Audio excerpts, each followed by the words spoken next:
तो रानी तारा ने क्या कहा, प्रभु आप हमें बेच दो, खुद बेच जाओ, मेरे पुत्र को बेच दो, लेकिन उन संत का 60 बार सोना अदा कर दो।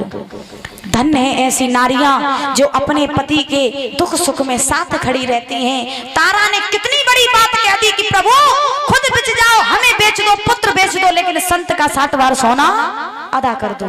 और आजकल की इनसे कह दो कि अगर हमारे ऊपर ने कोई मुसीबत है तो क्या कहती, तो मरो चाहे जियो, हमें कोई मतलब नहीं, सिर्फ मेरे मन की करो है? लेकिन धन्य है ऐसी स्त्रियां जो अपने पति का साथ दे रही हैं। रानी तारा के ये वचन सुनकर के राजा हरिश्चंद्र के आंखों में आंसू आ गए। श्रोताओं, तब तक बेटा रोहित आ गया। रोहित ने भी यही शब्द कहा है कि पिताजी आप हमें बेच दो और खुद भी बिछ जाओ, लेकिन आप इस वचन से पीछे मत हटना, क्योंकि अगर आप वचन से पीछे हट गए तो आपका धर्म डिग जाएगा, धर्म नष्ट हो जाएगा, और आपका धर्म नष्ट नहीं होना चाहिए। तीनों प्राणी बिचने के लिए तैयार हो गए। हरिश्चंद्र विश्वामित्र के पास में आए, बोले महाराज हम तीनों बिचने के लिए तैयार हैं, आप हमें बेच करके अपना धन ले लेना। विश्वामित्र ने कहा ठीक है, अगर तुम बिचने के लिए तैयार हो तो हमें कोई आपत्ति नहीं, तुम बिच जाओ।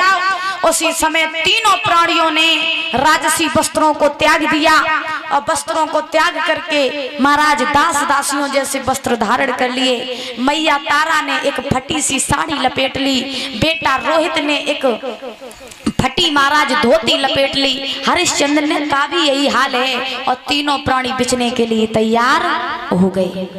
जब बिचने के लिए तैयार हुए और इधर जब अयोध्या के लोगों को पता चला कि मेरे महाराज बिचने के लिए जा रहे, तो सारी अयोध्या में उदासी छा गई। और जैसे ही उदासी छाई तो अयोध्या के लोग बोले महाराज आप बिछो ना, जितना धन होगा हम अपनी तरफ से दे देंगे इन संत को, लेकिन जब आप ही चले जाओगे तो हम क्या करेंगे, बिना राजा के प्रजा किस काम की रहेगी, प्रभु मेरी बात मान जाओ, बिचने ना जाओ। हरिश्चंद्र ने जवाब दिया, प्रजा के लोगों ये मेरा धर्म है, मेरे ऊपर मुसीबत आई है, और अगर आज हम आपसे मदद ले लेंगे तो लोग क्या कहेंगे कि हरिश्चंद्र ने अपने स्वार्थ के लिए प्रजा से मदद ली, इसीलिए आप चिंता ना करो, हमारे ऊपर कष्ट है, हम इस कष्ट का सामना करेंगे। तीनों प्राणी बिचने के लिए तैयार हुए। विश्वामित्र ने जवाब दिया, अब तुम तीनों बेचने के लिए तैयार हो और हम तुम्हें बेचने के लिए काशी में ले जाएंगे। तो तीनों प्राणी महाराज काशी के लिए चलने लगे। वारे समय, अगर समय चाहे तो राजा को महाराज भिखारी बना दे, और समय चाहे तो भिखारी को भी राजा बना दे। एक समय राजा हरिश्चंद्र का ऐसा था कि कभी बाहर की धूप नहीं देखी थी, रानी तारा जो पलंग से नीचे पैर नहीं देती थी, वो बेटा रोहित जिसने राज्य महल छोड़ करके रास्ते नहीं चले थे, आज ऐसा समय है कि तीनों के पैर महाराज कटीले रास्ते पर चल रही है।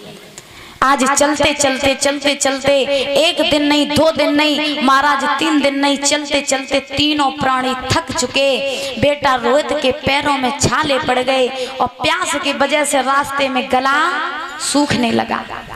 जैसे ही सूखने लगा तो बेटा रोहित महाराज अपनी मैया से बोलो, मैया अब हमसे और ना ही चलो जाए रहो, मैया तू हमें जब बता दे कि काशी कितनी दूर है, देख मैया तेरा लाला छोटू है और तेरे लाला के पैरों में छाले पड़ गए, मैया हमें पानी पिला दे। और कहा बोलो रो करके, मैया सुन मेरी बात,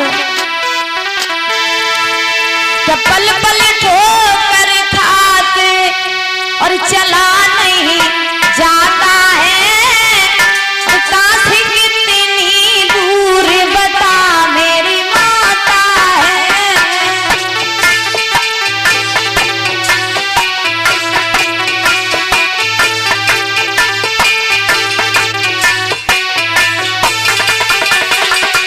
रो करके बोला, मैया अब हमसे और चला नहीं जा रहा है, मुझे बता दे मैया काशी कितनी दूर है, देखो तेरा लाला छोटो है, थक गओ।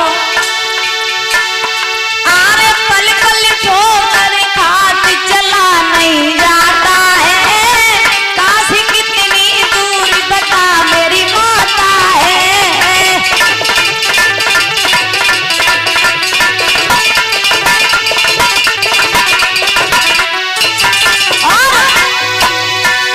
मेरे पैरों में पड़ी गए छाले,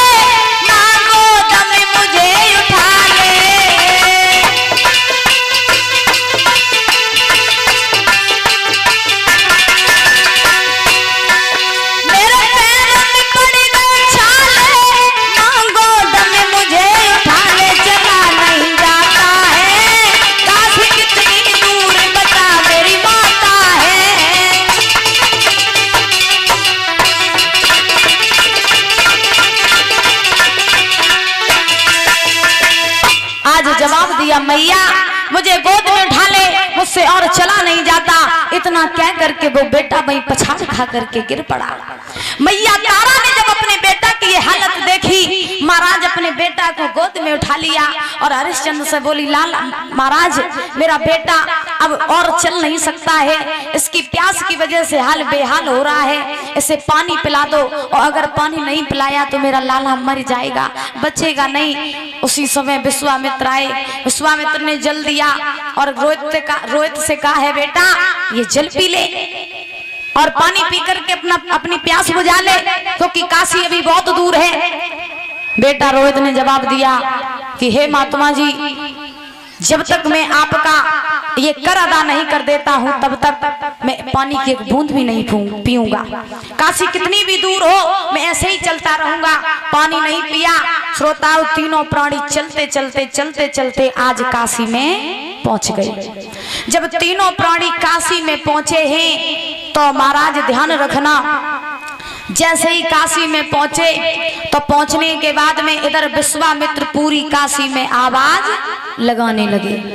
जैसे ही काशी में आवाज लगाने लगे हैं, कहने लगे, अरे काशी के लोगों, अगर किसी को नौकर की जरूरत हो तो वो हमसे आकर के खरीद ले। और आवाज लगा रही कैसे?